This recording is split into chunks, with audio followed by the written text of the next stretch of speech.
on était à 200 personnes dans 3 wagons. On était obligé de rester debout parce qu'il n'y avait pas de place pour s'asseoir, rien. On est parti, il était à peu près 7 heures dans la gare de Sotteville. On arrivait le soir à 9 heures à Dinard-les-Rives. On est parti sans eau, sans rien manger, les petits bébés sans lait, sans rien, quoi.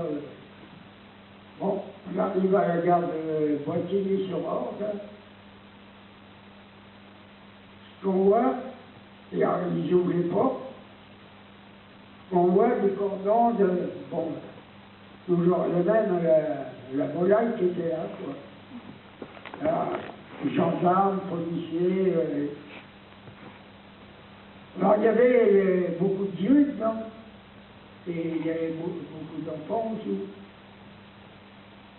Alors, marche, mais ils commencent à taper sur les vieux, et puis il faut les faire marcher plus. Alors bon, et toute la journée debout, comme ça, ils avaient les jambes ankylosées. Allez, dépêchez-vous, allez. Et ils commencent à taper sur les gosses aussi. Alors ça fait que les jeunes, ils ont sauté chez les flics, ouais, ils sont battus avec, et ils étaient trop. En 2 minutes, un peu de matraque, un peu de crosse, les gens ont envie de tous les jeunes. Alors après, les jeunes, comme ils ont vu ça, ils ont fait mettre les vieux, et puis les enfants et les femmes au milieu. Ils sont mis autour, ceux qui prenaient les coups de crosse et les coups de matraque, quoi. Alors, on arrivait là, mais c'est bien détrapé quand même, hein, parce qu'avant nous, il y avait les soldats, les motoristes, et eux, ils étaient partis sur le front. Et nous, on les a remplacés. Avant qu'on arrive, ils avaient enlevé les ampoules. Il y avait l'électricité, mais il n'y avait plus d'ampoules. Ça fait qu'on a resté mes parents, pas moi, parce que je me suis évadé du fond. Les parents dedans, sans lumière, sans chauffage, sans soins. Si, il était une infirmière de Paris. Elle est venue pendant peut-être 1 mois. Après, elle dit, je ne peux plus dire parce que j'ai pas de médicaments, il y avait tout. Alors, admet qu'on m'a trouvé un petit tube de cachet d'aspirine. Alors, vous avez une maladie, un aspirine. Pas 2, 1, parce qu'elle n'avait pas assez pour... Puis après, elle est tendue, elle a dit, je viens plus, c'est pas la peine, pas faire, on va souffrir, je ne peux pas vous soigner, je n'ai pas de médicaments. Après, c'est le curé de Longpont et le curé de Pina qui sont venus voir ce qui se passait. Ben, ils ont expédié comme des malpropres. Parce que personne n'avait le droit de bien voir ce qui se passait dans le corps, rien du tout. Alors, oui,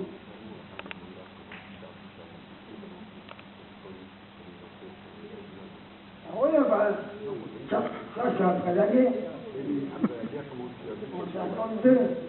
Ben oui, parce que, bon, moi, j'ai cherché, j'ai retrouvé mes parents.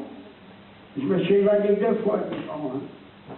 Et je venais le soir travailler dans les fermes.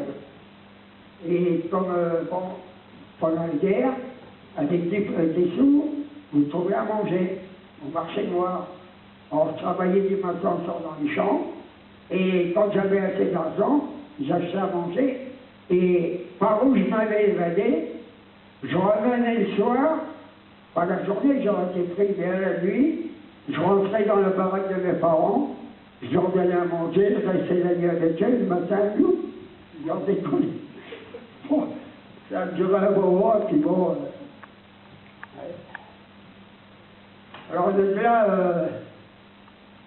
la première fois que je m'avais évadé avec mon frère. Et le maire du pays, j'avais un cousin qui était sédentaire. Ça fait que le maire du pays, il dit à mon cousin, il dit, on va écrire au petit sommet pour avoir un acte de naissance, pour avoir des cartes d'alimentation. Parce que si vous n'avez pas de carte, vous n'allez pas manger. Il y a peu de pain, peu de beurre, pas la quantité, pas de pain.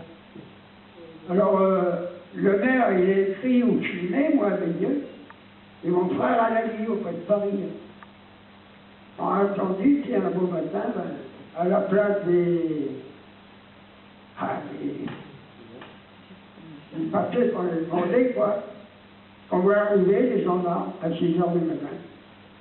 C'est les maires de moi, de ma commune, et le maire de la commune à mon frère qui a prévenu la police, on était chez mon cousin. Alors ils sont venus me chercher le matin à 6 heures. Alors ça fait qu'après, ils voulaient emmener mon cousin, parce qu'il nous avait hébergés. Alors le maire et tous les gens du pays, mais c'est où il y a eu l'attentat à Saint-Martin-en-Gouel. C'est la gendarmerie qui a remonté en Gouel. Allez, ils voulaient embarquer mon cousin et... Alors tous les gens, ils ont dit, rentre, ils sont mis devant sa porte, le maire est debout. Il a dit, non, non, tu ne l'emmèneras pas. Ça fait qu'ils l'ont emmené, moi et mon frère. Alors ça fait qu'ils nous emmènent de gars chez mon cousin, pour nous ramener au camp de Montlhéry. Alors on était attachés après le coussin du camion, avec des manottes. Et on a resté peut-être 1 heure comme ça devant la porte. Et après, on les voit arriver avec des chaînes. Je dis à mon frère, tiens, pratiquement, ouais. Alors ils nous ont mis une chaîne au pied, après la jambe de mon frère, et une chaîne après ma jambe, quoi. Ils nous ont fait monter à Montlhéry, ils sont remontés avec le camion jusqu'au commune à Montlhéry, quoi.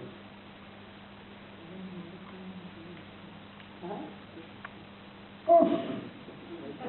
J'ai reçu des coups de cric à l'âge de 15 ans. Hein. Et il y a environ 2 mois, j'ai été roué à coups de matraque, à coups de pied par les policiers. Hein. J'ai porté plainte, j'ai passé 1 mois après à la police de la police. 1 mois après, l'expert, le médecin de la police, ils m'ont mis 6 jours d'arrêt de travail. 1 mois après. Et maintenant, cet monsieur vient de dire, oh, on l'a pris gentiment, on l'a déplacé. Hein? J'ai pris, moi, je ne sais pas combien de coups de pied, puis des coups de matraque sur les oreilles. Hein? Alors, mes enfants, comme ils ont vu ça, ils sont sautés chez les flics pour me défendre. Ils ont tous passé le tribunal, condamné à des amendes, travaillé pour les mairies, et ainsi de suite.